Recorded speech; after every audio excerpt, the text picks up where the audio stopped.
Nepal Tibet సరిహద్దులో మరో ముప్పు పొంచి ఉందని చైనా హెచ్చరించింది. బ్యారియర్ సరస్సు 72 గంటల్లో పొంగిపొర్లే ప్రమాదం ఉందని అప్రమత్తం చేసింది. మంచు చర్యలు విరిగిపడడంతో నేపాల్లో ఆకస్మిక వరదలు సంభవించి ఇప్పటి వరకు 400 మందికి పైగా ప్రాణాలు కోల్పోయారు. మరో 1600 ఈ ఘటనలో గల్లంతయ్యారు. ఈ నేపథ్యంలో ఎగువన మరిన్ని ప్రమాదాలు పొంచి ఉన్నాయని బీజింగ్ మరో హెచ్చరికను జారీ చేశారు. నేపాల్లోని చోచెన్ ఖోలా, పురేపు తాత్సో నదుల సంగమం వద్ద ఏర్పడిన కృత్రిమ సరస్సు వచ్చే 3 రోజుల్లో బద్దలయ్యే ప్రమాదం ఉందని చైనా జలవనరుల మంత్రిత్వ శాఖ తెలిపింది. ఈ సరస్సులో ఇప్పటికే దాదాపు 20 లక్షల క్యూబిక్ మీటర్ల వరద నీరు చేరిందని, రాబోయే 3 రోజుల్లో మరో 30 లక్షల క్యూబిక్ మీటర్లకు పైగా ప్రవేశించవచ్చని అంచనా వేస్తున్నారు. దీంతో ఈ సరస్సుకు దిగువ ప్రాంతాలకు వరద ముంపు ఉన్నట్టు చైనా తెలిపింది. ఈ నేపథ్యంలో నదులు తీర ప్రాంతాలకు దూరంగా ఉండాలని ప్రజలకు విజ్ఞప్తి చేసింది. సురక్షిత ప్రాంతాలకు తరలాలని నేపాల్ అధికారులకు చైనా సూచనలు చేసింది.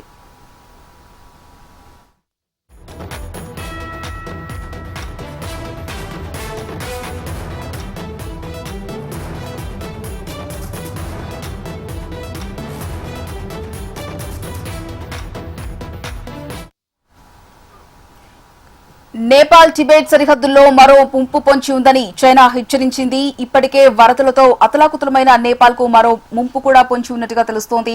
ఇదే అంశానికి సంబంధించి పూర్తి సమాచారం మా కన్సల్టెంట్ ఎడిటర్ శివప్రసాద్ లైవ్ ద్వారా అందిస్తారు. Shivaprasad, over to you.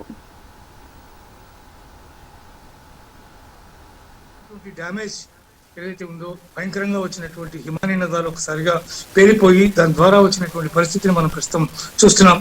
ఇట్లాంటి నేపథ్యంలో మరోసారి ఇటువంటి ప్రమాదం సంభవించేటటువంటి అవకాశం ఉంది అని చెప్పి చైనా నేపాల్ ని హెచ్చరించింది. ఇప్పటికే దాదాపు అక్కడ ఉన్నటువంటి ఒక ప్రధానమైనటువంటి సరస్సు హిమానీ నదులు ఏదైతే ఉందో దాంట్లో 20,000 క్యూబిక్ లీటర్లు ఆల్రెడీ ఇప్పటికే దాంట్లో ఎండిపోయిందని, మరో 2-3 రోజుల్లో ఇంకో 30,000 క్యూబిక్ లీటర్ల దాకా దాంట్లో వాటర్ చేరేటటువంటి అవకాశం ఉందని హెచ్చరిస్తున్నటువంటి నేపథ్యంలో ఖచ్చితంగా నేపాల్ కి ప్రమాదం ఉంది. అందువల్ల చాలా సీరియస్ గా దీని మీద థింక్ చేయాలి. ఎట్టి పరిస్థితుల్లోనూ ఇప్పటికే వరదలు సంభవించినటువంటి ప్రాంతంలో కానీ లేదా అక్కడ ఎవరైతే ఉంటున్నారో ఇంకెవరైనా మిగిలితే అక్కడ వాళ్ళందరినీ కూడా వెంటనే అక్కడి నుంచి తరలించేయాలి. చాలా భారీగా మరోసారి ప్రమాదం జరిగేటటువంటి అవకాశం ఉందని వాళ్ళు చెప్తున్నటువంటి పరిస్థితి కనిపిస్తోంది. అందువల్ల ఖచ్చితంగా ఈ అంశంలో ఎట్టి పరిస్థితులను చర్య తీసుకోవాలి నేపాల్ ప్రభుత్వం అని చెప్పి చైనా హెచ్చరించింది. ఇప్పటికే దాదాపు 400 మందికి పైగా ఈ ప్రమాదంలో ప్రాణాలు కోల్పోయినటువంటి పరిస్థితి.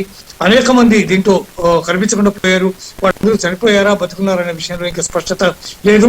చాలా వరకు రెస్క్యూ ఆపరేషన్స్ చాలా బాగా జరుగుతున్నాయి. వాటిలో బతుకున్నటువంటి వాళ్ళు ఎవరైనా కనిపిస్తే వాళ్ళందరినీ హాస్పిటల్కి తరలించి ట్రీట్మెంట్ చేస్తున్నటువంటి పరిస్థితి కనిపిస్తోంది. ఊళ్ళే కొట్టుకుని పోయినాయి. అట్ ద సేమ్ టైం చాలా పెద్ద పెద్ద నివాసాలు, బిల్డింగ్స్ కూడా కొలాప్స్ అయిపోయినటువంటి సందర్భాన్ని కూడా మనం నేపాల్ ఒక్కసారిగా వచ్చినటువంటి వరద ముంపులో జరిగినటువంటి ప్రమాదాన్ని మనం చూస్తున్నాం.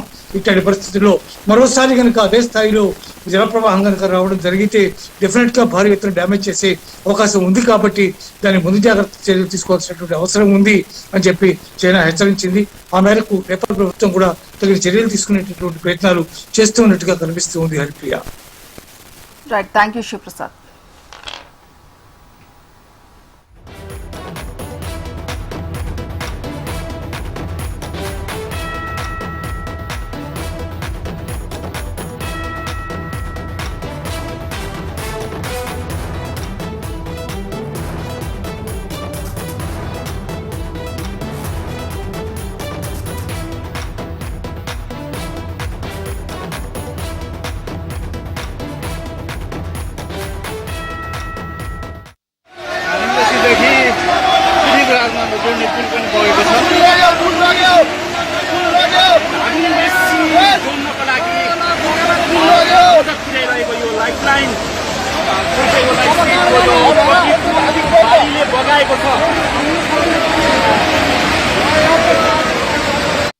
पुरै त्रिशुली आमा लाइभ यो चाहिँ है गाइस, यस्तो लाइभ छ।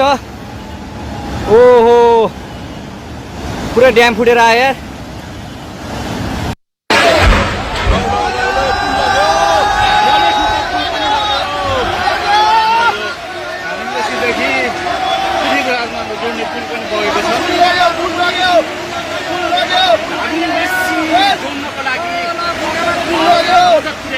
लाइफलाइन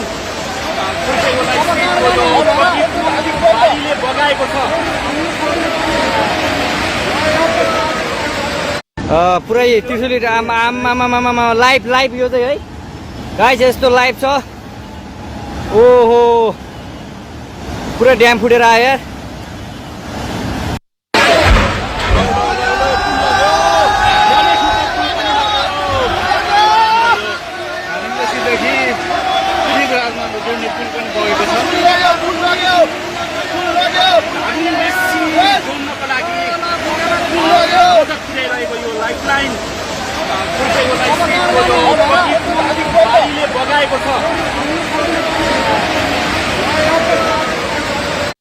पुरै त्रिशुली आम्मामामामा लाइभ लाइभ यो चाहिँ है गाइस यस्तो लाइभ छ ओहो पुरा ड्याम फुटेर आयो यार